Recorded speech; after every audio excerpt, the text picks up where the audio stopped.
கர்த்தர் நல்லவர். இன்றைய வேதவசனம் ஏசாயா 41 அதிகாரம் 10 வசனம். நீ பயப்படாதே, நான் உன்னுடனே இருக்கிறேன். திகையாதே, நான் உன் தேவன். நான் உன்னை பலப்படுத்தி உனக்கு சகாயம் பண்ணுவேன். என் நீதியின் வலது கரத்தினால் உன்னை தாங்குவேன். கர்த்தர் அன்னைக்கு நமக்கு கொடுத்திருக்கிற வார்த்தை இது. அவருடைய நீதியின் வலது கரத்தினால் நம்மை தாங்குவார். அவருடைய நீதியின் வலது கரம்னாலே அதில் இருக்கக்கூடியது பாதுகாப்பு, ஆதரவு, எல்லா சூழ்நிலையிலையுமே நம்மளோடு கூட இருந்து நம்மளை வழி நடத்துறது. அவருடைய கரத்தின் கீழ் அது வல்லமை நிறைந்த கரம். அவருடைய கரம் அவருடைய கரத்தினால் செய்யக்கூடாத காரியம் எதுவுமே இல்லை.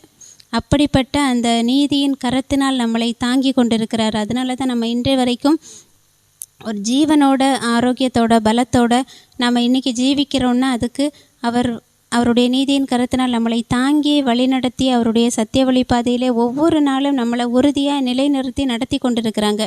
அந்த வசனம் ஸ்டார்டிங்லேயே பார்த்திங்கன்னா, நீ பயப்படாதேன்னு சொன்னாலும் எந்த காரியத்தை குறித்தும் ஒரு பயம் மனசுக்குள்ளே வரக்கூடாது. பயம் வரும்போது தான் கவலை வரும், வியாதி வரும். பயம் எல்லா தீமைக்கும் முதற் காரணமாக இருக்கும்.